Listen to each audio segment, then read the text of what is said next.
This is a science fiction book, a psychological thriller either about two men sharing a reality or one man experiencing two realities.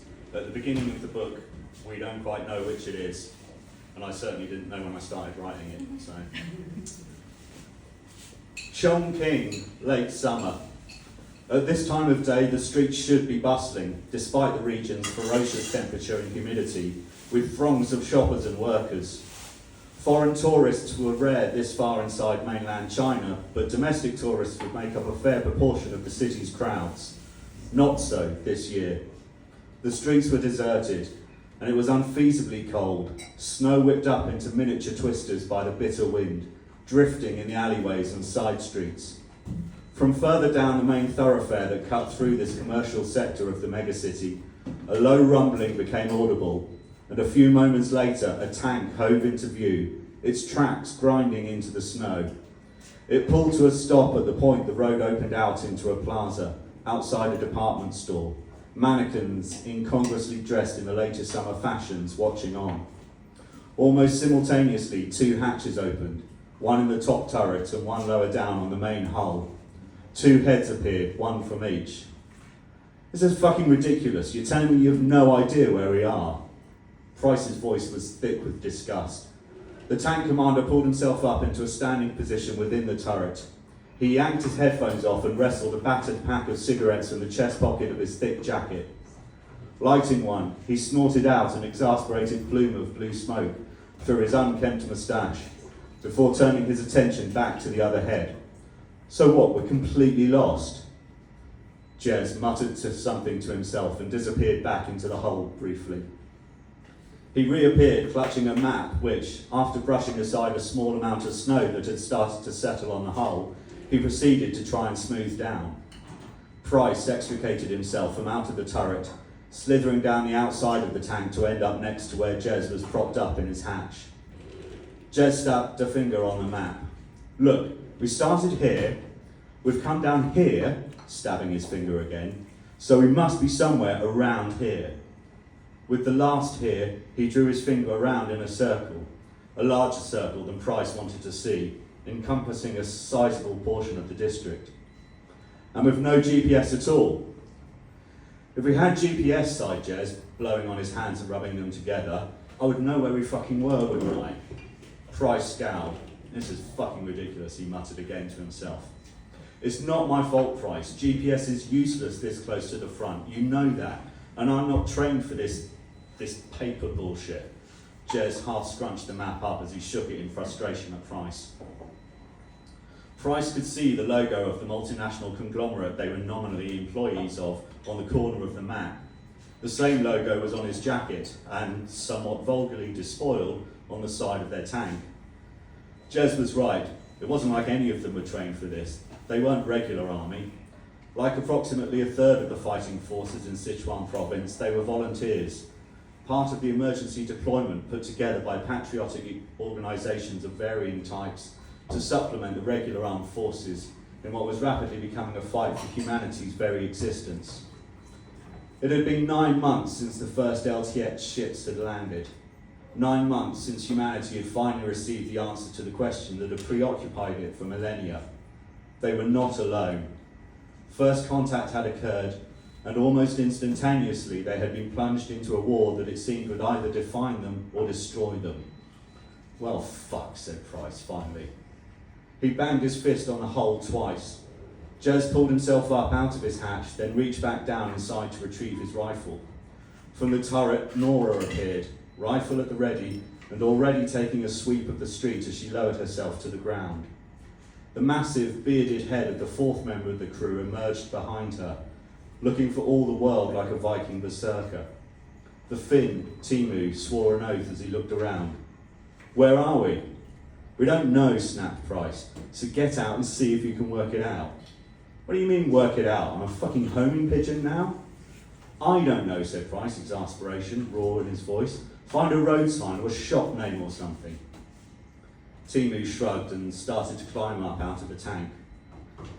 Jez was already on the ground by this time, tracking through the snow behind Nora, covering her as she scouted ahead to the next junction. He was just about to call out to her, to warn her about getting too far from the tank, when she froze. They may not have been regular army, but 5 months as volunteers in Sichuan province had given the crew all the instincts of combat veterans. The other 3 all snapped into a state of high alert, weapons ready. Jez softly slipped the safety catch off on his rifle, knowing Price and Timu would be doing exactly the same behind him. Crouching, he scuttled to the side of the street, sheltering in the doorway of the department store, and brought his rifle up, scanning the street ahead for threats. The eerie silence of the immediate area made Jez nervous. He frantically switched his gaze from shop window to shop window and back to the street, looking for and hoping not to find signs of movement. He focused on calming his breathing. Nora was backing slowly towards them, her attention focused further down the road. Jez couldn't tell if there were dark shapes moving at the far end of the thoroughfare, or whether it was just shadows, his mind playing tricks on him. He looked back at the tank.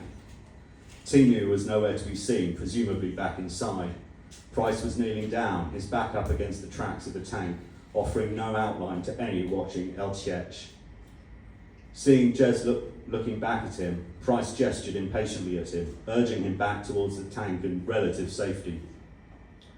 Nora had now fallen back almost to Jez's position, so he responded to Price's order and started to make his own way back along the side of the department store, towards the tank.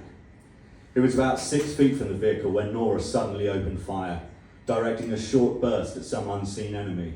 Price shouted something before opening fire himself. Nora turned and ran, keeping low towards the tank. At first, Jez couldn't see any targets. His eyes darted in panic from one side of the street to the other. He was reluctant to make a break for the tank until he'd at least identified where the threat was. Then, all of a sudden, his perception of the street seemed to shift. Like a sailboat coalescing from the swirls of a magic eye drawing, dark shapes came into focus out of the shadows.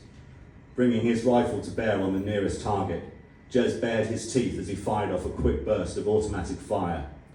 The alien figure pitched forward into the snow.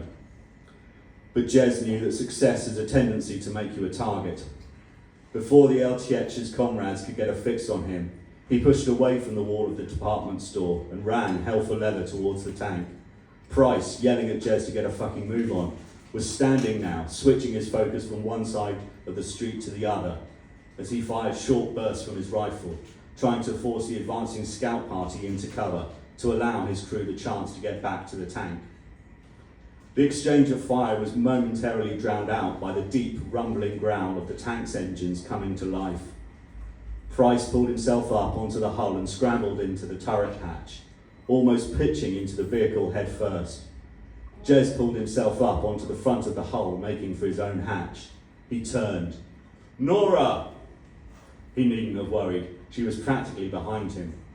She was scowling at him, waving at him furiously to get inside and so out of her way, when Jez saw an LTH scout appear just meters away. He started to bring his rifle up, but for a second was distracted by a figure behind the alien. A human figure, slight, pale, short hair. What the hell were civilians doing out here? He froze, unable to open fire for fear of hitting the woman. Nora was on the hull now, yelling at him frantically. He blinked, and the civilian was gone. What the hell? Nora shoved him violently towards the hatch, ducking to give Price, now stood in the upper hatch, a clear line of fire at the alien troopers in the street. As Jez fell into the hatch, the last thing he saw before landing roughly in his seat was the LTH scout raising one of its arms and throwing something. In desperation, Jez threw himself out of his seat and towards the box his gas mask was stored in. A small metal projectile the size of a baseball came through the hatch after him, a dark red smoke already leaking from one end. Jez awoke, sitting bolt upright, heart racing, thudding in his chest as if it were trying to escape through his ribs. For a moment he felt the echo of confinement, as if his body had been restrained. He realised he was drenched, the odour of sweat filling his nostrils. Sweat and something else, something oily. Throwing the covers off, he swung his legs around off the bed, instinctively reaching for the bottle of water on his bedside cabinet. Jeff paused, hand extended. Not Jez, Jeff. What was... He shook his head, trying to break the thoughts down, letting the truth separate from the imaginary and settle on the surface. Jeff, 34 years old, programmer, not a soldier, not in Sichuan province, not in Chongqing, just what? He looked over to the other side of the bed to where, no, that wouldn't help. Jeff finished reaching for the bottle, unscrewing the top and taking a long pull on it. He rubbed his chin, the real world re-establishing itself, restoring order. He coughed once, a phlegmy feeling in his mouth. He grimaced as he swallowed. He was alone in the double bed, the ongoing nightmare of his relationship breakdown penetrating the remnants of the dreamscape that still whirled in his brain. He remembered with a dull ache that there was no need to worry about waking anyone if he were to turn the lamp on, so he did. Taking another swig of water, he put the bottle back and picked up his watch. 6:10. The worst of all times to wake up. Early enough before his alarm was due to go off to feel cheated, not early enough to go back to sleep. Jeff cursed and ran his hands through his hair, noting with discomfort that his hair too was slick with sweat. The dream had been vivid, as they so often were since starting on his current medication. It was a weird one though, the war in... He shook his head as the details of his dream already started to slip through his fingers. Sighing, he pushed himself up from the bed and sloped into the bathroom. There may not be aliens to fight out there, but he had a busy day at work. He paused as he looked at himself in the bathroom mirror. The tired eyes staring back out at him from his pallid, drawn face reminded him that he didn't have that either. His boss had been pretty clear about that. Having not taken any leave in the 8 months since Cairo had left, Jeff was on an extended break, under strict instructions to get some proper rest. The insinuation clear that when he returned, he had better be in better shape. No work then. Jeff stared at himself for a couple more minutes before going back to bed. He needn't worry about the alarm, of course. He'd not set it.